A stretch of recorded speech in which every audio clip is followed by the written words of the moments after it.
स्वागत है हॉरर की दुनिया में। फॉलो खूनी मंडे और एंजॉय करो।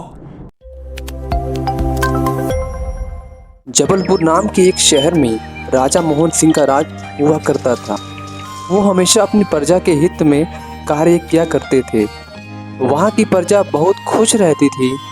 एक दिन बाज आकाश में भूतिया पेड़ के बीज लेकर उड़ रहा था। जैसे ही बाज मोहनपुर पहुंचा तो उसके मुंह से भूतिया बीज मोहनपुर के गांव में बीचों बीच गिर गया। वह बीज भूतिया था, इसलिए अगले दिन वो पौधा बन गया। वहाँ के निवासियों ने जब उस पौधे को देखा तो सब हैरान हो गए, क्योंकि उस पौधे का रंग काला था। बाद में लोगों ने आपस में चर्चा की और ये समझा कि खेत में उगने वाला कोई घास पात या जंगली पौधा होगा। दूसरे दिन वो पौधा काफी बड़ा हो गया। वहाँ के लोगों को और भी ज्यादा हैरानी हुई, क्योंकि एक ही दिन में ये पौधा इतना बड़ा कैसे हो गया। देखते देखते वह पौधा तीसरे दिन पेड़ बन गया। समय बीतने लगा और लोग भी तेजी से बढ़ने वाले पौधे के बारे में सोच सोचकर परेशान हो रहे थे। वो इस मामले को राजा के पास लेकर गए और उस पौधे के बारे में राजा को बताया गया। काला पौधा को पता चलते ही राजा तुरंत उस जगह पर जाने का निर्णय लिए।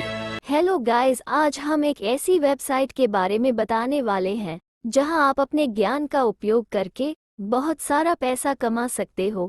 प्रोबो भारत का ओपनिंग ट्रेडिंग ऐप है, जिसमें आप यस और नो का जवाब देकर आप बहुत तरह का मुनाफा कमा सकते हो। कितनी इंटरेस्टिंग बात है दोस्तों।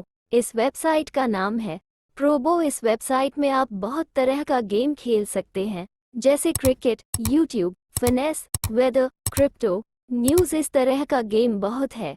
इनमें से मेरा फेवरेट यूट्यूब है दोस्तों। इसमें आप बहुत आसानी से विड्रॉ कर सकते हो, वो भी सीधा अपना बैंक अकाउंट या यूपीआईडी में, जहां आप चाहो कर सकते हो। और मेरे थ्रू से आप डाउनलोड करोगे तो आपको 25 रुपये का कैशबैक फ्री में मिलेगा। जाओ दोस्तों, आप भी प्रोबो ऐप डाउनलोड करें। मैं लिंक डिस्क्रिप्शन में दे रही हूँ। जाओ, बहुत सारा पैसा कमाओ। राजा को जैसे ही पता चला कि काले रंग का पौधा 3 दिन में पेड़ बन गया, राजा भी इस पेड़ को हैरानी से देखने लगे।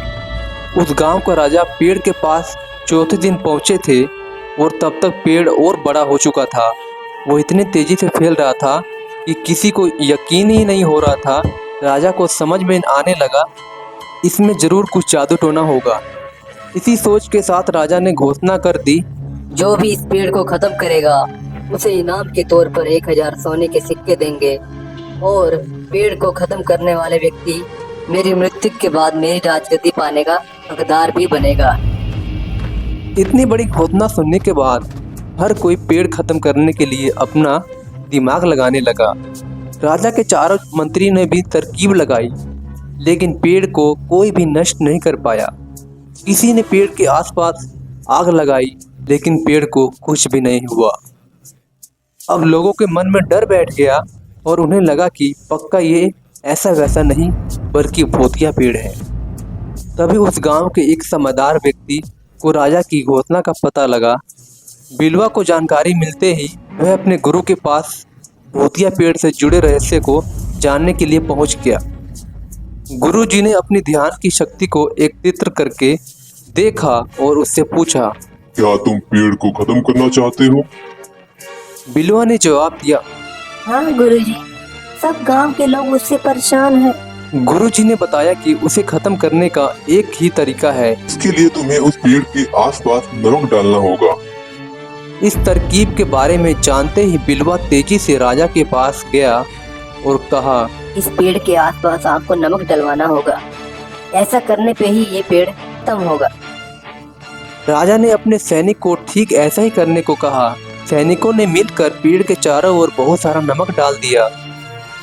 कुछ देर बाद पेड़ का आकार कुछ कम होने लगा।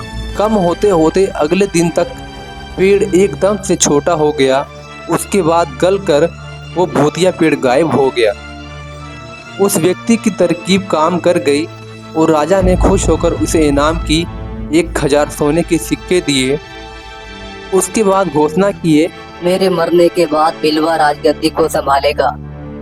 यह सुनकर बिलवा बहुत खुश हुआ और अपने घर चला गया। कहानी से सीख, ऐसी कोई मुसीबत नहीं होती जिसका समाधान ना किया जा सके। जरूरत है तो बस धैर्य और समझदारी। दोस्तों, ऐसी ही मजेदार कहानियाँ सुनने के लिए हमारे चैनल को सब्सक्राइब कीजिए। मिलते हैं अगले वीडियो में, तब तक के लिए बाय बाय।